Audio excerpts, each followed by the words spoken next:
I represent the Bharat Rashtra Samiti, which has led a movement for 14 years for the formation of Telangana under the leadership of our leader, Shri K. Chandrasekhar Rao. When Mr. Vijayan spoke about tyranny of majority, sir, we understand what exactly it means to come out of a larger setup and create a small state. We fought against Delhi, and we fought against the forces for about 14 years to achieve our dream. A long fraught battle it was. We of course draw a lot of inspiration from the people of Tamil Nadu on how to preserve our identity and fight for our rights in a federal setup, because the whole Dravidian movement is a beacon of light for all of us across the country in terms of fighting for our rights and fighting for our spirit. We of course also are aware that the 5 South Indian states are at the receiving end, as was enunciated by Shri Vijayan ji, Shri Revanth Reddy ji, and also eloquently by D.K. Shivkumar ji, of the union government's policies. Despite demonstrating robust growth across sectors, these states have been victims of apathy and discrimination. Let me remind all of us, we live in the world's largest democracy, India. But democracy should not become a mobocracy. We cannot let numbers dictate terms. We cannot let numbers dictate policies. While any true federal government would incentivize high-performing states, we have a dispensation today in India that rewards laggards and penalizes achievers. South Indian states, we all know, have been pioneers in administration, in education, in economic production, yet we are penalized with reduced political power. This is not just an imbalance, but it is a political and fiscal centralization that is looming large. History will not forgive us if we do not speak up, because this is the time. I think we have to unite. We have to fight against this fundamental inequity. We also need to remember those who have contributed significantly cannot be penalized, cannot be discriminated against. Despite contributing to 36% of India's GDP from the 5 southern states, we are receiving smaller share of central resources, which is also raising a huge concern on fiscal centralization. Delimitation will also create a situation where fiscal resources will also be centralized, much to the chagrin, much to the detriment of South Indian states. If we allow this to continue, I fear that as South Indian leaders, we will be doing a great disservice to our future generations. So history will not forgive us, let me repeat, if we do not speak up now. Discrimination against the South is not a new phenomenon. However, it has reached alarming proportions in the last 1 decade.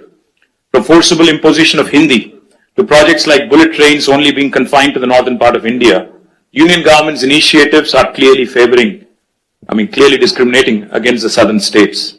To make matters worse, the BJP-led union government is now attempting to implement delimitation on basis of population, adding insult to injury.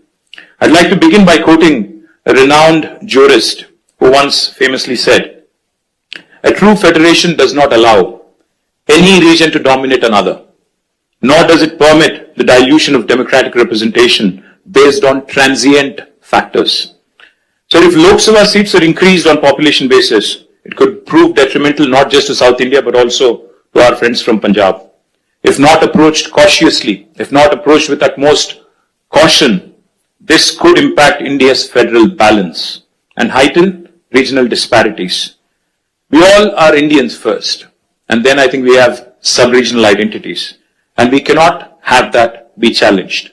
India is not a collection of administrative units. It is a pluralistic, ethno-linguistic union of states. We are unlike any homogeneous composition like China or Russia. We certainly are not against money being given to lagging states or backward regions. But the fact is, we are not against money of central government going to some states, but we are against hegemony. We are against this superior feeling that, one region is above another. As we are all aware, as was mentioned by all the leaders here, the freeze on seat allocation happened in 1971 after the census. Then the South India effectively started controlling population. Of course, we all know the story. Now today, we are about 24%, as was pointed out by Telangana CM. But North, the percentage of population has increased, and my brother gave a very nice presentation on what will happen if we go on with the population basis.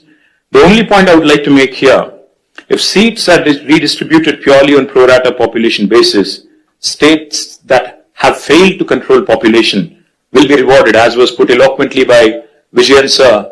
This is a perverse reward for somebody who has not performed And for somebody who has diligently followed the guidelines of Government of India, punishing us with reduced representation is certainly discriminatory.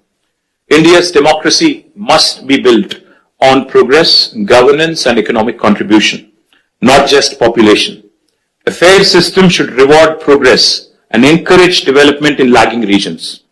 If India has to become a superpower by 2047, 100 years after we achieved independence, we must empower those driving the growth, not silence them. We must empower those who have done well over the last 7 decades and not punish them.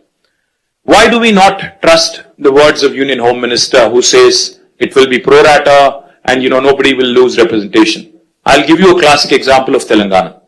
When the new state of Telangana was formed in 2014, we were given a promise in the State Reorganization Commission that the delimitation exercise will be taken up in both Telangana and Andhra Pradesh, and the number of seats in Telangana would be raised, MLA seats, that is, assembly seats, from 119 to 153 in Telangana, from 175 to 225 in Andhra.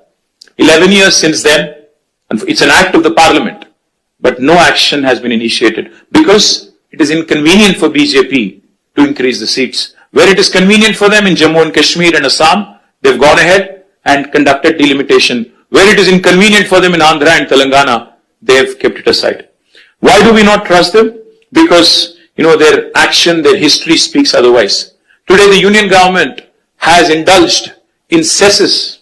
They've come out with cesses, a formula which basically deprives the states of devolution, of a rightful share in devolution. It's a constitutional right. Therefore, we have apprehensions. Therefore, we have a lot of doubts about the center's intentions. But I also would like to propose a few possible suggestions towards solutions.